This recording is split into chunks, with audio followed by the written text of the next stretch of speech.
জিও কোম্পানির যে পয়সা বাড়ছে মোর তো মোবাইল পয়সা নাই আজই যদি আইছে তার তো জিও কোম্পানি খাদিন না নাটি ধরিয়ে আগে টিকেট গোজে দিই এয়ারটেল ইআই যে কোনো আপনারা পরিবর্তন করে আমাদের চলে আসলে ধামাকা চলছে 1 জিবি ডাটা তার সাথে আপনাদের মাস থেকে হবে তোমরা দেখতে পাচ্ছ ওটা হচ্ছে আমাদের বাটাল তার কাছে আজকে সিম বেচবো ঠিক আছে জিও সিম আগের তারিখেও বেচাচ্ছি এই বাটাল না ভালো হবে আমি তো বলছি তোমরা খাই গো জিআইও যাইও জানবো না জিও রে জিও তোমরা পড়াশোনা তো যে চুরি করে পড়াশোনা করতে স্কুল থেকে পালাইছেন আমার মাধ্যমিক পাস তোমার কাছে না তাহলে যে জিআইও বলে জাইম্বু খায় কাই কইছে এটা জিআইও কি জানি গো জিও আচ্ছা জিও সিম তোমরা নেন আর তোমরা 1 জিবি ডাটা পাবেন পার মাসে তোমার পুটি হবে ফাঁকা কে রে আমার ফুটকি ফাঁকা হবে তোমরা আদি হচ্ছেন তোমরা আদি হচ্ছেন পরে তোমরা মার্কেটিং নি পরে বেনাছিলেন রোজ তো নাটক করে দেখো এ পুরো যেতে গেছে পলা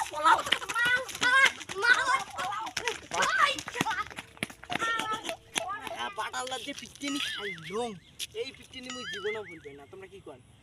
বাটালদার আগে থেকে চুরি পাটি করে বেসাছিস আর এই মুকেশ আম্বানিও কিবা করে তোমরা জানেন না মুকেশ আম্বানি 100 কোটি টাকা হচ্ছে ওই ছেলের বিয়ের জন্য তাদের আর জিও সিম মানুষ নিবে কাজ করে নিবে তো এটা কি বলা যায় এটা সিম তো আমারই তো পিট ডাং হবে যে কোনো জিও বা এয়ারটেল থেকে আপনারা ভিআই পেমেন্ট করুন আর সুবিধা পাবেন আসো তোমরা কিছু না করো কি তোমরা থেকে জিও বা এয়ারটেল থেকে ভিআই থেকে আমরা ভিআই পেমেন্ট করুন আপনারা সাধারণত যারা পাবেন এই মাসে যেটা করতে 2 লাখ টাকা পাবেন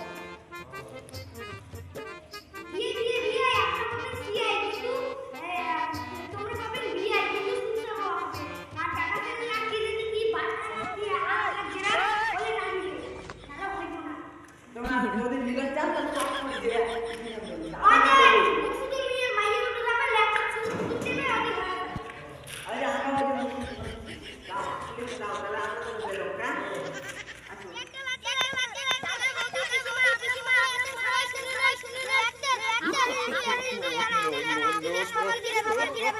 পরে মাস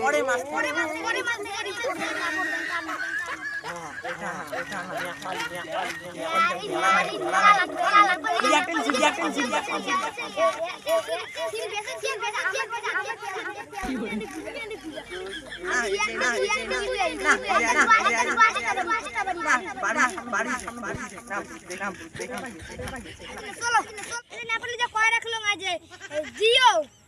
বিএসএনএল ভিআই এটা ফোট করিয়ে তোমরা যাবেন তাহলে এই